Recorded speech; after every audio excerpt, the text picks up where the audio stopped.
Welcome welcome welcome. ਇੱਕ ਵਾਰ ਫਿਰ ਤੋਂ ਤੁਹਾਡਾ ਸਵਾਗਤ ਹੈ ਸਾਡੇ ਇਸ channel maths by Ranjot Singh ਤੇ, ਜਿੱਥੇ ਅਸੀਂ ਕਲਾਸ 5th ਤੋਂ 10th ਦੀ ਜਿਹੜੀ ਹੈ ਉਹ ਐਗਜ਼ਾਮ ਦੀ ਪ੍ਰੀਪਰੇਸ਼ਨਸ ਕਰਾਉਂਦੇ ਆ। ਤੇ ਅੱਜ ਜਿਹੜਾ ਅਸੀਂ ਇਹ ਚੈਪਟਰ ਸ਼ੁਰੂ ਕਰ ਰਹੇ ਹਾਂ ਉਹ ਹੈਗਾ ਕਲਾਸ 8th ਦਾ ਜਿਹੜਾ ਹੈ ਚੈਪਟਰ 11 ਡਾਇਰੈਕਟ ਐਂਡ ਇਨਵਰਸ ਪ੍ਰਪੋਰਸ਼ਨਲ ਦਾ ਜਿਹੜਾ ਅਸੀਂ ਟੌਪਿਕ ਸ਼ੁਰੂ ਕੀਤਾ ਸੀ ਪਿਛਲੀ ਕਲਾਸ ਦੇ ਵਿੱਚ। ਉਹ ਚੈਪਟਰ ਜਿਹੜਾ ਸੀ ਉਹ ਹੁਣ ਅੱਗੇ ਸ਼ੁਰੂ ਕਰ ਰਹੇ ਹਾਂ। ਪਿਛਲੀ ਕਲਾਸ ਵਿੱਚ ਅਸੀਂ ਡਾਇਰੈਕਟ ਪ੍ਰਪੋਰਸ਼ਨਲ ਕੀਤਾ ਸੀ, ਐਸਾ ਅਸੀਂ ਜਿਹੜਾ ਅੱਜ ਸ਼ੁਰੂ ਕਰ ਰਹੇ ਹੈਗਾ ਸਾਡਾ ਇਨਵਰਸ ਪ੍ਰਪੋਰਸ਼ਨ ਦਾ। ਤਾਂ ਚੈਪਟਰ ਸ਼ੁਰੂ ਕਰਨ ਤੋਂ ਪਹਿਲੇ ਰਿਕੁਐਸਟ ਹੈ ਸਭ ਨੂੰ ਕਿ ਜਿਹੜੇ ਇਸ ਚੈਨਲ ਤੇ ਨਵੇਂ ਆਏ ਹੈ ਉਹ ਇਸ ਚੈਨਲ ਨੂੰ ਸਬਸਕ੍ਰਾਈਬ ਤੇ ਬੈਲ ਆਈਕਨ ਪ੍ਰੈਸ ਕਰ ਦੇਣ। ਤੇ ਜਿਹੜੇ ਸਾਡੇ ਪੁਰਾਣੇ ਸਬਸਕ੍ਰਾਈਬਰਸ ਹੈ ਉਹਨਾਂ ਨੂੰ ਰਿਕੁਐਸਟ ਹੈ ਕਿ ਵੀਡੀਓ ਨੂੰ ਵੱਧ ਤੋਂ ਵੱਧ ਲਾਈਕ ਐਂਡ ਸ਼ੇਅਰ ਜਿਹੜਾ ਉਹ ਕਰੋ, ਤਾਂ ਕਿ ਹੋਰ ਜਿਹੜੇ ਸਟੂਡੈਂਟਸ ਹੈ ਸਾਡੇ ਨਾਲ ਜਿਹੜਾ ਜੁੜ ਸਕਦੇ ਆ। ਤੇ ਇਸ ਤੋਂ ਇਲਾਵਾ ਅਗਰ ਤੁਹਾਨੂੰ ਕੋਈ ਵੀ ਇਹ ਕਲਾਸ ਵਿੱਚ ਦਿੱਕਤ ਆਉਂਦੀ ਹੈ ਤਾਂ ਸਾਡਾ ਡਿਸਕ੍ਰਿਪਸ਼ਨ ਦੇ ਵਿੱਚ ਇਹ ਜਿਹੜਾ WhatsApp ਚੈਨਲ ਦਾ ਜਿਹੜਾ ਲਿੰਕ ਹੈ ਉਹ ਪ੍ਰੋਵਾਈਡ ਕੀਤਾ ਗਿਆ। ਤੁਸੀਂ ਉੱਥੇ ਸਾਡੇ ਜਿਹੜਾ WhatsApp ਚੈਨਲ ਹੈ ਉਹਦੇ ਨਾਲ ਸਾਡੇ ਨਾਲ ਜੁੜ ਸਕਦੇ ਹੋ, ਜਿੱਥੇ ਤੁਹਾਨੂੰ ਹਰ ਇੱਕ ਕਲਾਸ ਦਾ ਜਿਹੜਾ ਅਪਡੇਟ ਹੈ ਉਹ ਮਿਲਦਾ ਰਹੇਗਾ। ਹਰ ਇੱਕ ਤੇ ਚੈਪਟਰ ਜਿਹੜੀ PDF ਹੈ, ਇੰਪੋਰਟੈਂਟ ਕੁਐਸਚਨਸ ਹੈ ਉਹ ਵੀ ਤੁਹਾਨੂੰ ਨਾਲ ਪ੍ਰੋਵਾਈਡ ਕੀਤੇ ਜਾਣਗੇ। ਠੀਕ ਹੈ, ਤਾਂ ਸ਼ੁਰੂ ਕਰਦੇ ਹਾਂ ਹੁਣ ਚੈਪਟਰ ਆਪਣਾ। ਤਾਂ ਇਸ ਚੈਪਟਰ ਦੇ ਵਿੱਚ ਅਸੀਂ ਜਿਹੜਾ ਹੁਣ ਕੁਐਸਚਨ ਕਰ ਰਹੇ ਹਾਂ ਉਹ ਹੈ ਸਾਡੇ ਕੋਲ ਇਨਵਰਸ ਪ੍ਰਪੋਰਸ਼ਨ ਦਾ। ਤਾਂ ਇਨਵਰਸ ਪ੍ਰਪੋਰਸ਼ਨ ਦਾ ਜਿਹੜਾ ਅਸੀਂ ਇਹ ਕੰਡੀਸ਼ਨ ਸੀ ਉਹ ਤੁਹਾਨੂੰ ਪਹਿਲੇ ਹੀ ਦੱਸ ਚੁੱਕੇ ਹਾਂ ਇਹ ਫਸਟ ਕਲਾਸ ਦੇ ਵਿੱਚ। ਤਾਂ ਅੱਜ ਇੱਕ ਦੁਬਾਰਾ ਦੱਸ ਦਿੰਦੇ ਜਿਹੜੇ ਇਨਵਰਸ ਪ੍ਰਪੋਰਸ਼ਨ ਹੁੰਦਾ ਹੈ ਉਹਦੇ ਚ ਕਹਿੰਦਾ ਸਾਡੇ ਕੋਲ ਇੱਕ ਕੁਆਂਟੀਜ਼ ਹੁੰਦੀਆਂ ਦੋ x and y, ਜਿੰਦੇ ਚ a x1 ਹੈ, y1 x1 and x2 ਹੈ, then y1 y2। ਤਾਂ ਕੰਡੀਸ਼ਨ ਆਫ ਇਨਵਰਸ ਪ੍ਰਪੋਰਸ਼ਨ ਜਿਹੜੀ ਹੁੰਦੀ ਹੈ ਉਹ ਹੁੰਦੀ ਹੈ x1 multiply y1 is equal to x2 multiply y2। ਇਹ ਸਾਡੇ ਕੋਲ ਜਿਹੜੀ ਉਹ ਕੰਡੀਸ਼ਨ ਹੁੰਦੀ ਹੈ। ਤਾਂ ਜਿਵੇਂ ਡਾਇਰੈਕਟ ਪ੍ਰਪੋਰਸ਼ਨ ਦੇ ਵਿੱਚ ਕੁਐਸਚਨ ਹੁੰਦੇ ਸੀ ਸਾਡੇ ਕੋਲ, ਪਹਿਲੇ ਅਸੀਂ ਇਹ ਦੱਸਣਾ ਹੁੰਦਾ ਸੀ ਕਿ ਜਿਹੜੇ ਸਾਡੇ ਕੋਲ ਕੁਆਂਟੀਜ਼ ਦਿੱਤੀਆਂ ਵਾ x and y ਉਹ ਇਨਵਰਸ ਪ੍ਰਪੋਰਸ਼ਨ ਹੈ ਜਾਂ ਨਹੀਂ। ਉਵੇਂ ਸਾਡੇ ਕੋਲ ਡਾਇਰੈਕਟ ਪ੍ਰਪੋਰਸ਼ਨ ਹੈ ਜਾਂ ਨਹੀਂ, ਤਾਂ ਉਵੇਂ ਸਾਡੇ ਕੋਲ ਹੁਣ ਜਿਹੜੇ ਕੁਐਸਚਨ ਹੋਣਗੇ ਉਹ ਹੋਣਗੇ ਕਿ ਟੇਬਲ ਦੀ ਕੁਆਂਟੀਜ਼ ਜਿਹੜੀ x and y ਹੈ ਉਹ ਜਿਹੜੇ ਹੈ ਇਨਵਰਸ ਪ੍ਰਪੋਰਸ਼ਨ ਹੈ ਜਾਂ ਨਹੀਂ। ਜਿਵੇਂ ਸਾਡੇ ਐਨਸੀਈਆਰਟੀ ਬੁੱਕ ਦੇ ਵਿੱਚ ਕੁਐਸਚਨ ਦਿੱਤੇ ਹੋਏ ਹੈ, ਠੀਕ ਹੈ, ਐਗਜ਼ਾਮਪਲ ਵੀ ਦਿੱਤੀ ਹੈ which of the following quantities are in the inverse proportion। ਤਾਂ ਕੁਐਸਚਨ ਹੈਗਾ ਸਾਡੇ ਕੋਲ ਟੇਬਲ ਦਿੱਤਾ ਹੁੰਦਾ ਹੈ, ਠੀਕ ਹੈ, ਇੱਕ ਟੇਬਲ ਹੈ, ਠੀਕ ਹੈ, ਜਿਹਦੇ ਵਿੱਚ ਦੋ ਕੁਆਂਟੀਟੀਜ਼ ਦਿੱਤੀ ਹੋਈ ਹੈ, ਇੱਕ x ਦੂਜੀ y।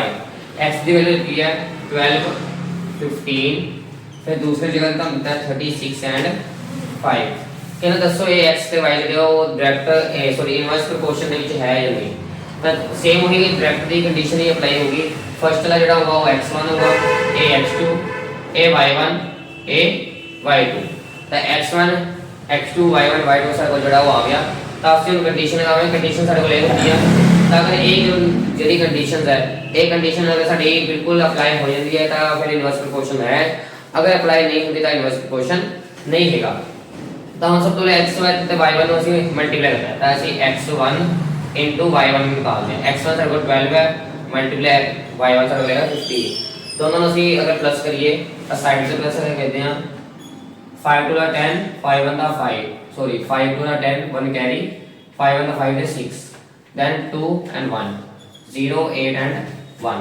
ਇਹਨੂੰ ਮਲਟੀਪਲਾਈ ਕਰਕੇ ਸਰਗਾ ਹੈ 180। then ਹੁਣ ਅਸੀਂ ਦੂਸਰੀ ਕੰਡੀਸ਼ਨ ਸਾਡੇ ਕੋਲ ਹੈਗੀ ਹੈ x2 ਮਲਟੀਪਲਾਈ y2 ਨੂੰ ਫਾਈਂਡ ਕਰਨਾ। ਤਾਂ ਦੋਨਾਂ ਨੂੰ ਮਲਟੀਪਲਾਈ ਕਰਦੇ ਹਾਂ 36 ਮਲਟੀਪਲਾਈ 5। ਤੇ 36 ਨੂੰ ਜਦੋਂ 5 ਨਾਲ ਮਲਟੀਪਲਾਈ ਕਰਦੇ ਹਾਂ 6 5 ਦਾ 30 30 ਦਾ 0 ਤੇ 3 ਕੈਰੀ, then 5 ਤੇ 15 and 3 18। ਤਾਂ ਇਹਦਾ ਵੀ ਆ ਗਿਆ ਆਨਸਰ 180। ਤਾਂ x1 multiply y1 x2 multiply y2 ਦੋਨਾਂ ਦੇ ਆਨਸਰ ਸਾਡੇ ਕੋਲ ਸੇਮ ਆਇਆ। ਅਗਰ ਆਨਸਰ ਸੇਮ ਆ ਗਏ x1 multiply y1 is equal to x2 multiply y2 ਦੋਨਾਂ ਦੇ ਆਨਸਰ ਸੇਮ ਆ ਗਏ ਤਾਂ ਅਸੀਂ ਲਿਖਾਂਗੇ now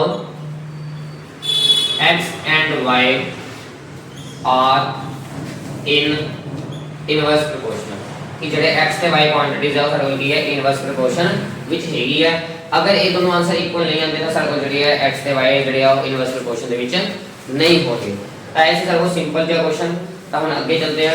ਜੇ ਸਾਨੂੰ ਕੋਈ ਨਾ ਕੋਈ ਜਿਹੜੇ ਹੈ ਉਹ ਵੈਲਿਊਜ਼ ਦਿੱਤੀਆਂ ਹੁੰਦੀਆਂ ਤਾਂ ਉਹਨਾਂ ਦੇ ਅਸੀਂ ਕੀ ਕਰਦੇ ਹਾਂ, ਅਸੀਂ ਡਾਇਰੈਕਟ ਪ੍ਰਪੋਰਸ਼ਨ ਦੇ ਵਿੱਚ ਕੀਤਾ ਸੀ। ਡਾਇਰੈਕਟ ਪ੍ਰਪੋਰਸ਼ਨ ਸਾਡੇ ਕੋਲ ਜਿਹੜਾ ਕੁਐਸਚਨ ਸੀ ਉਹਦੇ 'ਚ ਅਸੀਂ ਕੋਈ ਵੀ ਇੱਕ ਵੈਲਿਊ ਜਿਹੜੀ ਸਾਡੇ ਕੋਲ ਗਿਵਨ ਨਹੀਂ ਹੁੰਦੀ ਸੀ, ਠੀਕ ਹੈ। ਸੇਮ ਉਵੇਂ ਦੀ ਕੁਐਸਚਨਸ ਹੋਣਗੇ ਜਿਵੇਂ ਤੁਹਾਡੇ ਬੁੱਕ ਦੇ ਵਿੱਚ ਵੀ ਕੁਐਸਚਨ ਦਿੱਤੇ ਹੋਏ ਆ, ਠੀਕ ਹੈ।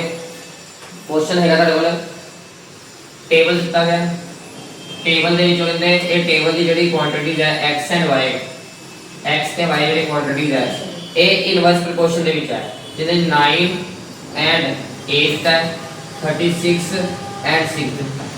ਤਾਂ ਕਹਿੰਦੇ ਅਗਰ ਇਹ x ਐਂਡ y ਜਿਹੜੇ ਆ ਉਹ ਇਨਵਰਸ ਪ੍ਰੋਪੋਰਸ਼ਨ ਦੇ ਵਿੱਚ ਹੈਗੇ ਆ ਤਾਂ a ਦੀ ਵੈਲਿਊ ਕੀ ਹੋਊਗੀ, a ਫਾਈਂਡ ਕਰਨੀ ਹੈ। ਤਾਂ ਸੇਮ ਉਵੇਂ ਕਰਾਂਗੇ। ਅਗਰ x ਐਂਡ y ਤੁਹਾਨੂੰ ਗਿਵਨ ਹੈ ਤਾਂ ਗਿਵਨ ਹੈ given x and y are in inverse proportion। अगर ये इनवर्स प्रोपोर्शन ਵਿੱਚ ਹੈਗੇ ਆ ਤਾਂ ਅਗਰ x ਤੇ y ਜਿਹੜੇ ਆ ਉਹ ਇਨਵਰਸ ਪ੍ਰੋਪੋਰਸ਼ਨ ਦੇ ਵਿੱਚ ਹੈਗੇ ਆ ਤਾਂ ਕੰਡੀਸ਼ਨ ਹੁੰਦੀ ਹੈ x1 y1 x2 y2। ਦੋਨਾਂ ਜਿਹੜੇ ਆ ਉਹ ਸਾਡੇ ਕੋਲ ਕੰਡੀਸ਼ਨ 'ਚ ਅਪਲਾਈ ਹੁੰਦੇ ਆ। ਤਾਂ ਹੁਣ x1 ਸਾਡੇ ਕੋਲ ਹੈਗਾ 9 y1 ਹੈਗਾ 8 x2 ਹੈਗਾ 36 y1 ਹੈਗਾ 6। ठीक है, तो ਅਸੀਂ a ਦੀ ਵੈਲਿਊ ਕਰਨੀ ਹੈ 9 ਨਾਲ ਮਲਟੀਪलाई ਤੇ ਆਏਗੀ ਹੋਗਾ ਡਿਵਾਈਡ ਤਾਂ 36 * 6 on 9। ਸੇਮ ਤੁਸੀਂ ਉਵੇਂ ਜਿਵੇਂ ਅਸੀਂ ਡਾਇਰੈਕਟ ਪ੍ਰੋਪੋਰਸ਼ਨ ਦੇ ਵਿੱਚ ਤੁਹਾਨੂੰ ਕਿਹਾ ਸੀ ਕਿ ਦੋ ਤਰੀਕੇ ਹੁੰਦੇ ਆ, ਜਾਂ ਤੁਸੀਂ ਕਟਿੰਗ ਕਰ ਲਓ ਜਾਂ ਫਿਰ ਤੁਸੀਂ ਮਲਟੀਪलाई ਕਰਕੇ ਡਿਵਾਈਡ ਕਰ ਦਿਓ।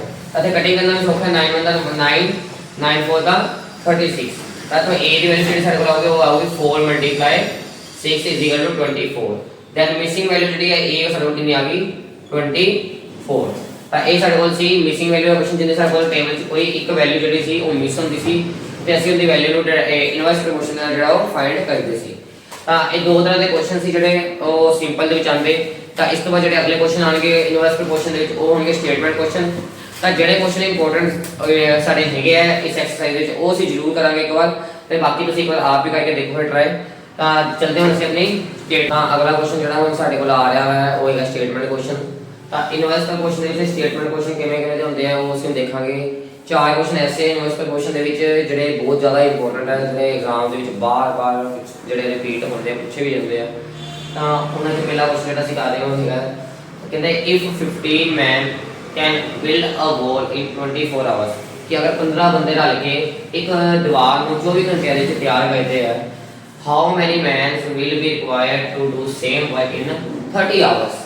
ਤਾਂ ਕਹਿੰਦੇ ਕਿੰਨੇ ਜਿਹੜੇ ਬੰਦੇ ਆ, ਕਿੰਨੇ ਮੈਨ ਐਸੇ, ਕਿੰਨੇ ਬੰਦੇ ਐਸੇ, ਵਰਕਰਸ ਐਸੇ ਆ ਜਿਹੜੇ ਉਸ ਸੇਮ ਕੰਮ ਨੂੰ ਉਸੇ ਇੱਕ ਦੀਵਾਰ ਨੂੰ 30 ਘੰਟਿਆਂ ਦੇ ਵਿੱਚ ਪੂਰਾ ਕਰਨਗੇ। ਠੀਕ ਹੈ, ਤਾਂ ਕੁਐਸਚਨ ਇਹ ਪੁੱਛ ਰਿਹਾ ਕਿ ਕਿੰਨੇ ਉਹ ਬੰਦੇ ਕਿੰਨੇ ਜਿਹੜੇ ਅਸੀਂ ਮੈਨਸ ਆ ਉਹ ਦੇਖਾਂਗੇ।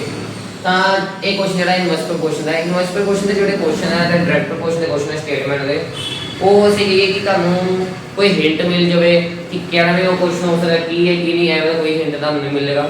ਜਾਂ ਤੁਹਾਡੀ ਪ੍ਰੈਕਟਿਸ ਹੋਣੀ ਚਾਹੀਦੀ ਹੈ ਕੁਐਸਚਨ ਦੀ, ਜਾਂ ਤੁਹਾਨੂੰ ਕੁਐਸਚਨ ਰੀਡ ਕਰਕੇ ਪਤਾ ਲੱਗਣਾ ਚਾਹੀਦਾ ਕਿ ਉਹ ਡਾਇਰੈਕਟ ਹੈ ਜਾਂ ਇਨਵਰਸ ਹੈ।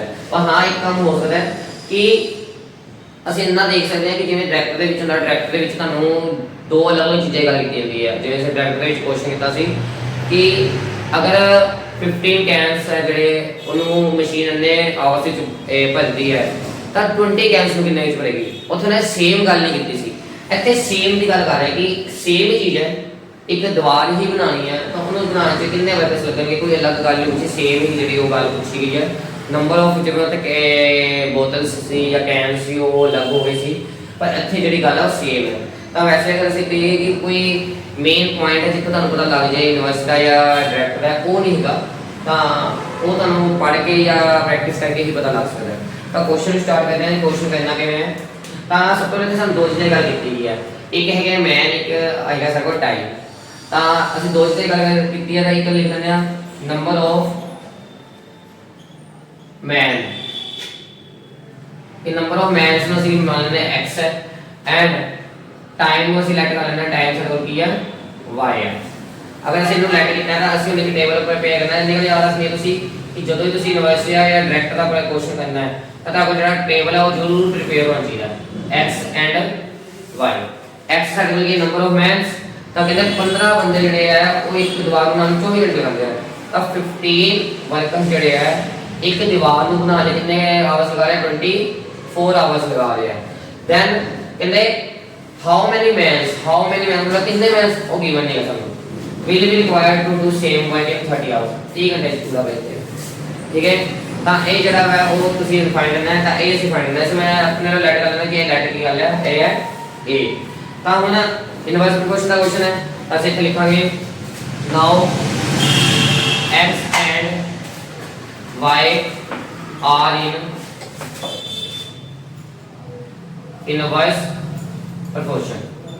अगर ये इनवर्स प्रोपोर्शन में चाहिए तो इनवर्स प्रोपोर्शन की कंडीशन दी है x1 * y1 = x2 * y2 ਤਾਂ ਇੱਥੇ ਹੁਣ ਅਸੀਂ ਵੈਲਿਊ ਪੁੱਟ ਕਰਾਂਗੇ x1 ਦੀ ਵੈਲਿਊ ਹੈ ਸਾਡੇ ਕੋਲ 15 ਇਹ x1 x2 y1 y2 ਤਾਂ x1 ਸਾਡੇ ਕੋਲ ਹੈਗਾ 15 ਮਲਟੀਪਲਾਈ y1 ਹੈਗਾ ਸਾਡੇ ਕੋਲ 24 x2 फाइंड करना a and 30 then multiply हो जाएगा ਸਾਡੇ ਕੋਲ ਹੋਏਗਾ divide then a the value ਸਾਡੇ ਕੋਲ ਆ ਗਈ 15 multiply 24 upon 30 ਤਾਂ ਕਟਿੰਗ ਕਰਦੇ ਹਾਂ 15 ਦੇ ਟੇਬਲ ਤੇ 13 ਦੀ ਕਟਿੰਗ ਹੁੰਦੀ ਹੈ 15 मतलब 15 15 to the 30 then 2 ਨਾਲ 24 ਦੀ 12 ਤਾਂ ਸਾਡੇ ਕੋਲ a ਕਿੰਨਾ ਆ ਗਿਆ 12 ਤਾਂ ਮਤਲਬ ਸਾਡੇ ਕੋਲ a ਦੀ ਵੈਲਿਊ 12 ਆ ਗਈ ਤਾਂ ਮਤਲਬ 12 ਮੈਥਸ ਜਿਹੜੇ ਉਹ ਉਸ ਸੇਮ ਕੰਮ ਨੂੰ 30 ਆਵਰਸ ਦੇ ਵਿੱਚ ਜਿਹੜਾ ਕੰਪਲੀਟ ਕरेंगे ਤਾਂ आप लिखोगे 12 मैथ्स complete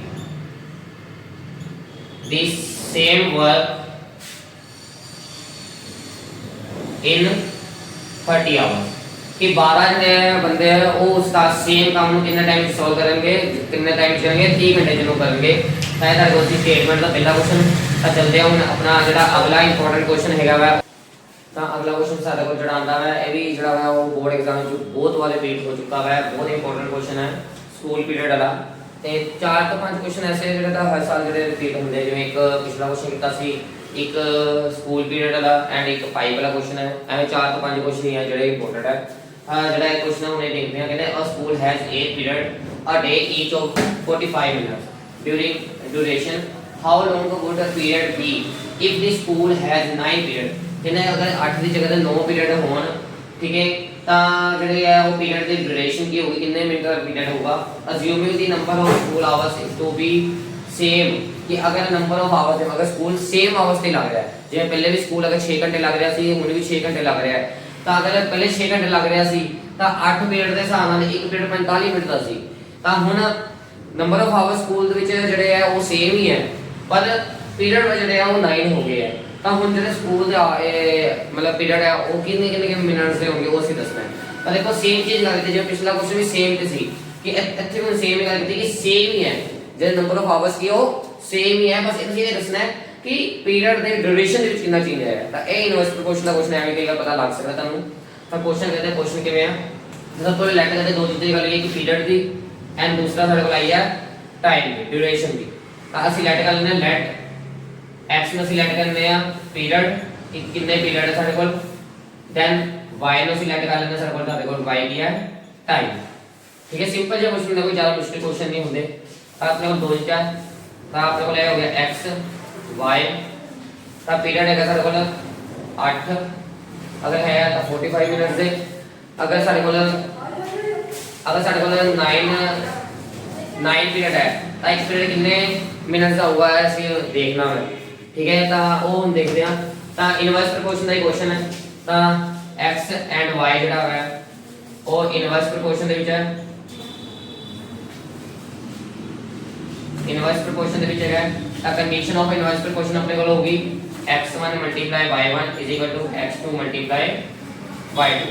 x1 ਸਾਡੇ ਕੋਲ ਹੈਗਾ 8 y1 ਸਾਡੇ ਕੋਲ ਹੈਗਾ 45 x2 ਸਾਡੇ ਕੋਲ 9 y2 ਸਾਡੇ ਕੋਲ ਨਹੀਂ ਆ ਅਸੀਂ a ਲੈਟ ਕਰ ਲੈਣੇ 8 ठीक है 9 से मल्टीप्लाई हो जाए क्या हो गया डिवाइड 8 मल्टीप्लाई 45 डिवाइड बाय 9 तो हम कटिंग कर देना 9 मतलब 9 9 5 का 45 ਤਾਂ a ਸਾਡੇ ਕੋਲ ਆ ਗਿਆ 8 5 40 ਤਾਂ ਸਾਡੇ ਕੋਲ ਜਿਹੜਾ ਟਾਈਮ ਹੋਗਾ ਜਿਹੜਾ ਡਿਊਰੇਸ਼ਨ ਹੋਗੀ 9 ਪੀਰੀਅਡਸ ਦੇ ਅਕੋਰਡਿੰਗ ਤਾਂ ਸਾਡੇ ਕੋਲ ਕਿੰਨੀ ਹੋਗੀ 40 ਮਿੰਟਸ ਤਾਂ ਇਹ ਸਾਡੇ ਕੋਲ ਇੱਕ ਹੋਰ ਇੰਪੋਰਟੈਂਟ ਕੁਐਸਚਨ ਸੀ ਜਿਹੜਾ ਬੋਰਡ ਐਗਜ਼ਾਮ ਵਿੱਚ ਪੁੱਛਿਆ ਜਾਂਦਾ ਸੀ ਤਾਂ ਇਸ ਤੋਂ ਬਾਅਦ ਚੱਲਦੇ ਹਾਂ ਤੀਸਰੇ ਕੁਐਸਚਨ ਤੇ ਜਿਹੜਾ ਸਾਡੇ ਕੋਲ ਅਗਲਾ ਕੁਐਸਚਨ ਹੈਗਾ ਪਾਈਪ ਵਾਲਾ ਉਹ ਬਹੁਤ ਜ਼ਿਆਦਾ ਇੰਪੋਰਟੈਂਟ ਹੈ ਤਾਂ ਚੱਲਦੇ ਹਾਂ ਹੁਣ ਆਪਾਂ ਅਗਲੇ ਕੁਐਸਚਨ ਤੇ ਤਾਂ ਅਗਲਾ ਕੁਐਸਚਨ ਜਿਹੜਾ ਸਾਡੇ ਕੋਲ ਹੁਣ ਇੰਪੋਰਟੈਂਟ ਆ ਰਿਹਾ ਸਭ ਤੋਂ ਜ਼ਿਆਦਾ ਇੰਪੋਰਟੈਂਟ ਕੁਐਸਚਨ ਹੈ ਬੋਰਡ ਐਗਜ਼ਾਮ ਵਿੱਚ ਬਹੁਤ ਜ਼ਿਆਦਾ ਵਾਲੇ ਕੁਐਸਚਨ ਜਿਹੜਾ ਉਹ ਰਿਪੀਟ ਹੋਇਆ ਹੈ ਤਾਂ ਸਭ ਤੋਂ ਇੰਪੋਰਟੈਂਟ ਕੁਐਸਚਨ ਜਿਹੜਾ ਹੁਣ ਸਾਡੇ ਕੋਲ ਆ ਰਿਹਾ ਉਹ ਹੈਗਾ ਕਹਿੰਦੇ 8 pipes are required to fill a tank in 2 hours ਕਿ 8 ਪਾਈਪਾਂ ਨੂੰ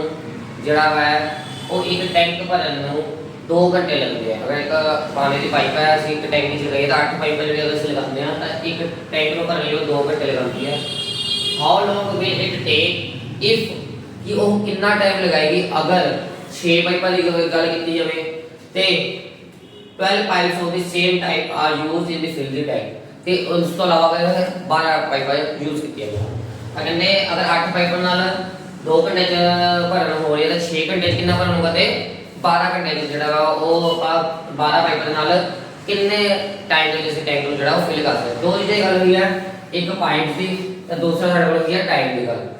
ਤਾਂ ਲੈਟ ਕਰਾਂਗੇ ਸੇਮ ਉਵੇਂ light number of pipes is equal to ਆਪਣੇ ਕੋਲ ਹੈਗੇ ਆ x ਲੈਟ ਕਰ ਲੈਂਦੇ ਆ ਐਂਡ ਟਾਈਮ ਨੂੰ ਲੈਟ ਕਰ ਲੈਂਦੇ ਆ y। ਦੋ ਚੀਜ਼ਾਂ ਗੱਲ ਇੱਕ ਨੰਬਰ ਆਫ pipes ਉੱਤੇ ਲਿਖ ਦਿੰਦੇ ਆ number of pipes is equal to x and time is y। ਤਾਂ ਟੇਬਲ ਬਣਾਉਂਦੇ ਆ, ठीक है। दो पार्ट है क्वेश्चन ਦੇ ਤਾਂ ਇੱਕ ਸਾਡੇ ਕੋਲ ਹੈਗੀ x ਦੂਜੀ ਸਾਡੇ ਕੋਲ y। 8 ਪਾਈਪ ਦੇ ਨਾਲ ਇੱਕ ਟੈਂਕ ਨੂੰ ਫਿਲ ਕਰਨ ਦੇ ਲਈ ਕਿੰਨਾ ਟਾਈਮ ਲੱਗਦਾ ਹੈ 2 ਆਵਰਸ ਦਾ। ਕਿੰਨਾ ਟਾਈਮ ਲੱਗਦਾ ਹੈ 2 ਆਵਰਸ, ਠੀਕ ਹੈ। ਐਵੇਂ ਕਹਿੰਦੇ 6 ਪਾਈਪ ਦੇ ਨਾਲ ਕਿੰਨਾ ਟਾਈਮ ਲੱਗੇਗਾ 6 ਪਾਈਪ ਦੇ ਨਾਲ ਕਿੰਨਾ ਟਾਈਮ ਲੱਗੇਗਾ ਐਂਡ 12 ਪਾਈਪ ਦੇ ਨਾਲ ਕਿੰਨਾ ਟਾਈਮ ਵਿੱਚ ਫਿਲ ਹੋਣਗੇ। ਹੁਣ ਦੇਖੋ ਇੱਥੇ ਆਵਰਸ ਦੇ ਵਿੱਚ ਹੈ ਕੁਐਸਚਨ ਯਾਦ ਰੱਖਣਾ ਤੁਸੀਂ ਕਿ ਜਦੋਂ ਤੁਸੀਂ ਯੂਨੀਵਰਸਿਟੀ ਕੁਐਸਚਨ ਦਾ ਕੁਐਸਚਨ ਕਰਨਾ ਹੈ तो ਤੁਸੀਂ ਕੋਸ਼ਿਸ਼ ਕਰੋ ਹਮੇਸ਼ਾ ਜਿਹੜਾ ਕੁਐਸਚਨ ਆ ਉਹ ਤੁਸੀਂ ਮਿੰਟਸ ਵਿੱਚ ਸੋਲਵ ਕਰੋ, ਕਿਉਂਕਿ ਅਗਰ ਕਿਤੇ ਮਿੰਟਸ ਦੀ ਜਾਂ ਆਵਰਸ ਦੇ ਵਿੱਚ ਮਿਕਸ ਆ ਗਿਆ ਤਾਂ ਕੁਐਸਚਨ ਗਲਤ ਵੀ ਹੋ ਸਕਦਾ ਹੈ। ਤਾਂ ਤੁਸੀਂ ਕੋਸ਼ਿਸ਼ ਕਰੋ ਕਿ ਜ਼ਿਆਦਾ ਤੁਸੀਂ ਜਿਹੜਾ ਕੁਐਸਚਨ ਆ ਉਹ ਮਿੰਟਸ ਦੇ ਅਕੋਰਡਿੰਗ ਕਰੋ। ਤਾਂ ਅਸੀਂ ਇੱਥੇ ਟੇਬਲ ਨੂੰ ਥੋੜਾ ਚੇਂਜ ਕਰਾਂਗੇ, ਅਸੀਂ ਇੱਥੇ 2 ਆਵਰਸ ਸੀ ਇਹਨੂੰ ਚੇਂਜ ਕਰਾਂਗੇ। ਅਗਰ ਅਸੀਂ 2 ਆਵਰਸ ਦੀ ਗੱਲ ਕਰੀਏ ਤਾਂ 2 ਆਵਰਸ ਦੇ ਵਿੱਚ ਕਿੰਨੇ ਮਿੰਟਸ ਹੁੰਦੇ 2 × 60 ਮਿੰਟਸ ਸਾਡਾ ਹੋ ਗਿਆ 120 ਮਿੰਟਸ। ਤਾਂ ਇੱਥੇ ਮੈਂ 2 ਆਵਰਸ ਦੀ ਜਗ੍ਹਾ ਕੀ ਲਿਖ ਦੇਣਾ 120 ਮਿੰਟਸ। ਹੁਣ ਜਿਹੜਾ ਮੇਰੇ ਕੋਲ y ਹੈ ਇਹ y ਨੂੰ ਕਿਸ ਅਕੋਰਡਿੰਗ ਲਿਖਿਆ ਮਿੰਟਸ ਦੇ ਅਕੋਰਡਿੰਗ ਲਿਖਿਆ, ਤੁਸੀਂ ਇੱਥੇ ਜਿਹੜਾ ਮੈਂਸ਼ਨ ਕਰ ਦੇਣਾ। ਦੈਨ ਹੁਣ ਅਸੀਂ ਮੈਂ ਸਿਲੈਕਟ ਕਰਨਾ ਹੈ ਇਹਨੂੰ ਫਾਈਂਡ ਕਰਨਾ, ਮੈਂ ਸਿਲੈਕਟ ਕਰਨਾ a ਦੈਨ ਇਹਨੂੰ ਮੈਂ ਸਿਲੈਕਟ ਕਰਨਾ b। ਤਾਂ ਹੁਣ ਦੋ ਪਾਰਟਸ ਦੀ ਦੋਨਾਂ 'ਚ ਆਪਣੇ ਜਿਹੜਾ ਹੈ ਉਹ ਇਨਵਰਸ ਪ੍ਰੋਪੋਰਸ਼ਨ ਦਾ ਕੁਐਸਚਨ ਲੱਗੇਗਾ। ਤਾਂ ਕਨਸੈਪਟ ਲੱਗਣਾ ਤਾਂ ਅੰਦਰ ਆਪਾਂ ਲਿਖਾਂਗੇ x1 × y1 = x2 × y2। Then ਇੱਧਰ ਲਿਖਣਾ a x1 y1 x1 x2 x3 y1 y2 y3। then again here x1 × y1 = x3 × y3। Values put करते हैं तथ्य अपने को लेके 8 × 120 = x2 का 6 × 8। then अच्छे लिखते हैं 8 × 120 = 12 × b। ਤਾਂ a ਦੀ ਵੈਲਿਊ ਅਸੀਂ ਫਿਰ ਸਿੰਪਲ फाइंड करेंगे 6 मल्टीप्लाई उधर जा के हो गया अपने को डिवाइड। ਤਾਂ a = 8 × 120 / 6। कटिंग को इधर आना 6 मतलब 6 के टेबल से कटिंग करेंगे 20 आ जाएगा 8 × 20। ਤਾਂ a ਦੀ ਵੈਲਿਊ ਸਾਡੇ ਕੋਲ ਆ ਗਈ 160। ਤਾਂ ਇਹ ਮਿੰਟ से ਆਇਆ ਜਿਹੜਾ ਟਾਈਮ ਹੈ ਸਾਡਾ ਕਿੰਨੇ ਚ ਆਇਆ ਮਿੰਟ से ਆਇਆ। ਹੁਣ ਜਦੋਂ ਤੁਸੀਂ ਅਗਰ ਆਵਰਸ ਵਿੱਚ ਚੇਂਜ ਕਰਨਾ ਤਾਂ ਆਵਰਸ ਵਿੱਚ ਕੀ ਹੋ ਜਾਏਗਾ अगर आप आवर्स में चेंज करना कितना बनेगा 160 है तो 160 ਸਾਨੂੰ ਪਤਾ 60 ਮਿੰਟਸ ਹੁੰਦੇ ਆ ਤਾਂ 60 + 60 120 ਤਾਂ 2 ਆਵਰਸ ਹੋ ਗਏ। 2 ਆਵਰਸ ਅੱਛਾ ਤਾਂ ਕਿੰਨਾ ਟਾਈਮ ਲੱਗਾ 2 ਆਵਰਸ 40 ਮਿੰਟਸ ਦਾ ਜਾਓ ਟਾਈਮ ਲੱਗੇਗਾ ਸਾਨੂੰ ਅਗਰ 6 ਪਾਈਪਸ ਦੇ ਨਾਲ ਅਸੀਂ ਟੈਂਕ ਨੂੰ ਫਿਲ ਕਰਦੇ ਹਾਂ। ਦੈਨ ਅੰਦਰ ਕਰਦੇ ਹਾਂ b ਦੀ ਵੈਲਿਊ ਸਾਡੇ ਕੋਲ ਆ ਜਾਏਗੀ 8 × 120/12 ਕਟਿੰਗ ਤੇ 10 ਆ ਗਿਆ। then b ਦੀ ਵੈਲਿਊ ਕਿੰਨੀ ਆ ਗਈ 8 × 10 = 80 ਮਿੰਟ।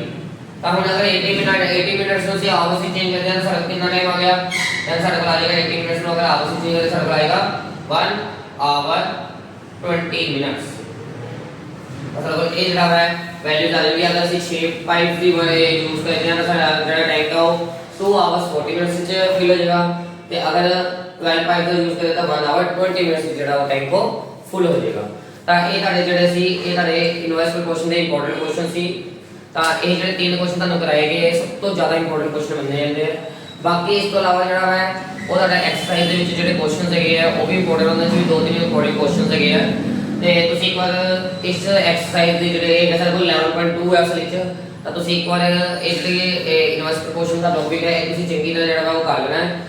एग्जाम्स ਦੇ ਵਿੱਚ ਡਾਇਰੈਕਟ ਐਂਡ ਇਨਵਰਸ ਪ੍ਰੋਪੋਰਸ਼ਨ ਦੇ ਵਿੱਚ ਸਭ ਤੋਂ ਜ਼ਿਆਦਾ ਜਿਹੜਾ ਕੁਐਸਚਨ ਹੈ ਉਹ ਇਨਵਰਸ ਪ੍ਰੋਪੋਰਸ਼ਨ ਦੇ ਸਭ ਤੋਂ ਜ਼ਿਆਦਾ ਕੁਐਸਚਨ ਪੁੱਛੇ ਜਾਂਦੇ ਆ। ਤਾਂ ਤੁਸੀਂ ਇਹ ਟੌਪਿਕ ਆ ਬਿਲਕੁਲ ਵੀ ਨਹੀਂ ਛੱਡਣਾ, ਠੀਕ ਹੈ। ਤਾਂ 4 ਮਾਰਕਸ ਦਾ ਜਿਹੜਾ ਕੁਐਸਚਨ ਹੈ ਉਹ ਤੁਹਾਨੂੰ ਇੱਥੋਂ ਹੀ ਮਿਲੇਗਾ ਇਨਵਰਸ ਪ੍ਰੋਪੋਰਸ਼ਨ ਦੇ ਵਿੱਚੋਂ, ਪਰ ਤੁਸੀਂ ਡਾਇਰੈਕਟ ਪ੍ਰੋਪੋਰਸ਼ਨ ਵੀ ਕਰਕੇ ਜਾਣਾ ਹੈ ਕਈ ਵਾਰ ਕਿਉਂਕਿ ਚਾਂਸ ਹੁੰਦਾ ਡਾਇਰੈਕਟ ਪ੍ਰੋਪੋਰਸ਼ਨ ਦੇ ਵੀ ਆਉਂਦਾ, ਪਰ ਤੁਸੀਂ ਇਨਵਰਸ ਪ੍ਰੋਪੋਰਸ਼ਨ ਜਿਹੜਾ ਉਹ ਚੰਗੀ ਤਰ੍ਹਾਂ ਕਰਨਾ। ਤਾਂ ਇਹ ਸਾਡੇ ਕੋਲ ਸੀ ਇਨਵਰਸ ਪ੍ਰਪੋਰਸ਼ਨ ਦਾ ਪੂਰਾ ਟੌਪਿਕ। ਤਾਂ ਅੱਜ ਦੀ ਜਿਹੜੀ ਕਲਾਸ ਹੈ ਇਸ ਵਿੱਚ ਪੂਰਾ ਇਨਵਰਸ ਪ੍ਰਪੋਰਸ਼ਨ ਦਾ ਟੌਪਿਕ ਕੀਤਾ ਹੈ। ਤੁਹਾਨੂੰ ਅਗਰ ਇਸ ਰਿਗਾਰਡਿੰਗ ਕੋਈ ਵੀ ਪ੍ਰੋਬਲਮ ਹੈਗੀ ਤਾਂ ਤੁਸੀਂ ਜਿਹੜਾ ਵਾ ਉਹ ਕਮੈਂਟ ਸੈਕਸ਼ਨ ਵਿੱਚ ਕਮੈਂਟ ਕਰ ਸਕਦੇ ਹੋ। ਤਾਂ ਜਿਹੜਾ ਨੀਚੇ ਸਾਡਾ ਡਿਸਕ੍ਰਿਪਸ਼ਨ ਦੇ ਵਿੱਚ WhatsApp ਦਾ ਲਿੰਕ ਦਿੱਤਾ ਗਰੁੱਪ ਚੈਨਲ ਦਾ, ਤੁਸੀਂ ਉੱਥੇ ਵੀ ਜੁਆਇਨ ਹੋ। ਉੱਥੇ ਜਿਹੜਾ ਵਾ ਇਹਦੇ ਜਿਹੜੇ ਤੁਹਾਨੂੰ PDF ਫਾਰਮ ਦੇ ਵਿੱਚ ਸੋਲੂਸ਼ਨਸ ਹੋ ਗਏ, ਇਸ ਤੋਂ ਇਲਾਵਾ ਤੁਹਾਨੂੰ ਇੰਪੋਰਟੈਂਟ ਕੁਐਸਚਨਸ ਹੋ ਗਏ ਜਾਂ ਪ੍ਰੀਵੀਅਸ ਕੁਐਸਚਨ ਪੇਪਰਸ ਹੋ ਗਏ, ਇਸ ਤੋਂ ਇਲਾਵਾ ਹੋਰ ਵੀ ਜਿੰਨੇ ਤੁਹਾਡੇ ਇਨਫੋਰਮੇਸ਼ਨ ਹੈਗੀ ਬੋਰਡ ਦੇ ਰਿਗਾਰਡਿੰਗ ਜਾਂ ਐਗਜ਼ਾਮ ਦੇ ਰਿਗਾਰਡਿੰਗ ਉਹ ਤੁਹਾਨੂੰ ਉੱਥੇ ਮਿਲਦੀ ਰਹੇਗੀ। ਤਾਂ ਤੁਸੀਂ ਉੱਥੇ ਜਿਹੜਾ ਵਾ ਲਿੰਕ ਤੇ ਕਲਿੱਕ ਕਰਕੇ ਤੁਸੀਂ ਜਿਹੜਾ ਚੈਨਲ ਦੇ ਉੱਤੇ ਵਿਜ਼ਿਟ ਕਰ ਸਕਦੇ ਹੋ ਐਂਡ ਉਹਨੂੰ ਵੀ ਤੁਸੀਂ ਫੋਲੋ ਕਰ ਸਕਦੇ ਹੋ। ਤਾਂ ਅੱਜ ਦੀ ਕਲਾਸ ਵਿੱਚ ਇਨਵਰਸ ਪ੍ਰਪੋਰਸ਼ਨ ਇਸ ਟੌਪਿਕ ਦੇ ਨਾਲ ਇਹ ਚੈਪਟਰ ਇੱਥੇ ਜਿਹੜਾ ਉਹ ਖਤਮ ਹੁੰਦਾ ਹੈ। ਈਜ਼ੀ ਚੈਪਟਰ ਸੀ, 2 ਹੀ ਐਕਸਰਸਾਈਜ਼ਾਂ ਸੀ। ਤਾਂ ਤੁਸੀਂ ਪਰ ਇਹਨਾਂ ਜਿਹੜਾ ਚੈਪਟਰ ਦੇ ਕੁਐਸਚਨ ਦਾ ਇਹਨੂੰ ਚੰਗੀ ਤਰ੍ਹਾਂ ਰਿਵਾਈਜ਼ ਕਰ ਲੈਣਾ ਹੈ। ਤਾਂ ਹੁਣ ਅਸੀਂ ਅਗਲੀ ਕਲਾਸ ਵਿੱਚ ਕੋਈ ਨਵਾਂ ਚੈਪਟਰ ਸ਼ੁਰੂ ਕਰਾਂਗੇ। ਤਾਂ ਅਗਲੀ ਕਲਾਸ ਲੱਗਣ ਤੋਂ ਪਹਿਲੇ ਤੁਸੀਂ ਪਰ ਇਹ ਸਾਰਾ ਜਿਹੜਾ ਚੈਪਟਰ ਰਿਵਾਈਜ਼ ਕਰ ਲੈਣਾ। ਤਾਂ ਇਸੇ ਦੇ ਨਾਲ ਅੱਜ ਦੀ ਕਲਾਸ ਦੇ ਖਤਮ ਤੇ ਮਿਲਦੇ ਹਾਂ ਅਗਲੀ ਕਲਾਸ ਦੇ ਵਿੱਚ।